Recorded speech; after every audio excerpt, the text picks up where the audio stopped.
দেশ শক্তি এত বড়, এটা ছোট্ট একটা জিনিস জেনে সন্তুষ্ট হয়ে না যায়। পাকিস্তান সেই পাকিস্তানকে দ্বিখণ্ডিত করার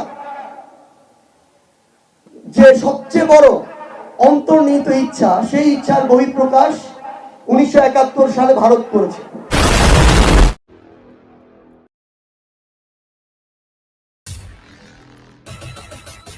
নমস্কার, আমি কৃষ্ণপদ অধিকারী।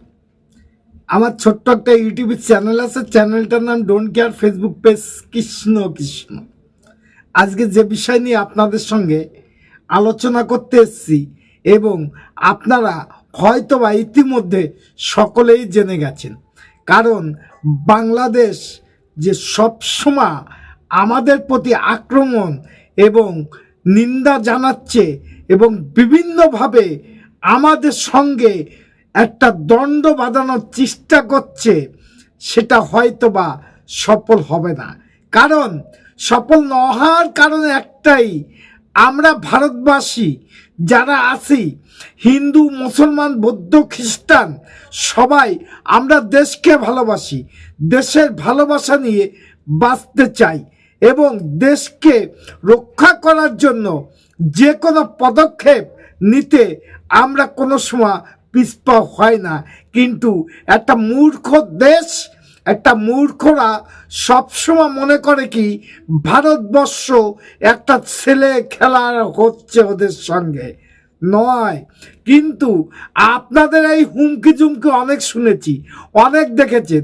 4 দিনের মধ্যে কলকাতা দখল করে দেবেন, দিল্লি পর্যন্ত কাঁপিয়ে দেবেন। কিন্তু আজকে মালদায় বৈষ্ণবনগরে যে ঘটনাটা ঘটলো, সেটা আপনারা কি চোখে দেখছেন জানি না। কারণ ওখানে আমাদের কোনো বর্ডার সিকিউরিটি বিএসএফ এর প্রয়োজন নেই, সামান্য পাবলিকই যে কাণ্ডটা করলো রে ভাই, পালিয়ে খোঁজ পায় না। চলেন কথা না বাড়িয়ে দেখা যাক ভিডিওটা। যুদ্ধ জিগিরের মধ্যেই সীমান্তে বাংলাদেশের উস্কানি, একেবারে ভারতের যখন ফোর্স অর্থাৎ বিএসএফ কাঁটাতার দিতে যাচ্ছিল, সেই সময় বাধা দেয় বিজিবি অর্থাৎ বাংলাদেশ গার্ড। এবং আপনাদের জানিয়ে রাখি, বিএসএফ কে কাঁটাতার দিতেও বাধা বাংলাদেশের সীমান্তরক্ষী বাহিনীর। সমস্যা মিটে গেছে, কাঁটাতার দেওয়ার কাজ শুরু হয়েছে, অর্থাৎ চাপের মুখে পিছু হটলো বাংলাদেশ। বর্ডার গার্ড বাংলাদেশ চাপের মুখে পিছু হটতে বাধ্য হলো।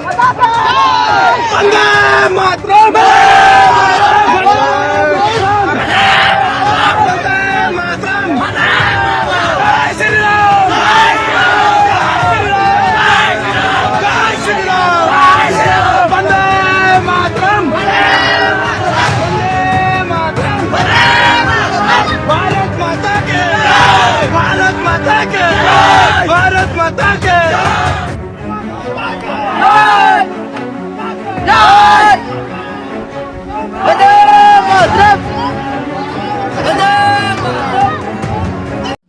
তাহলে আপনারা দেখে নিলেন, বাংলাদেশের মূর্খদের একটু বোঝা উচিত যে আমরা ভারতবাসীরা কোনোদিন কেউকে ছাড়া হই না।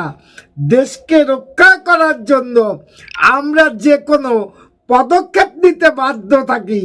কারণ আপনারা এসেছিলেন, আমাদের বিএসএফ লাগে নেই, শুধু গ্রামবাসীদের তারা খেয়ে আপনারা কিভাবে পালিয়ে গেলেন আর বলছেন হ্যাঁ আমরা 7 সিস্টেম দখল করব, দিল্লি দখল করবো, কলকাতা 4 দিন দখল করবো। আরে মূর্খ দল, তোদের যে বর্ডার সিকিউরিটি গার্ড আছে তারা সামান্য গ্রামবাসী তারা খেয়ে তারা পালাতে বাধ্য হয়েছে। এটাই ভারতবর্ষ। আর ভারতবর্ষ এমনই একটা জায়গা আর এমনই একটা দেশ যে দেশকে রক্ষা করার জন্য জনগণ সব এক আছে।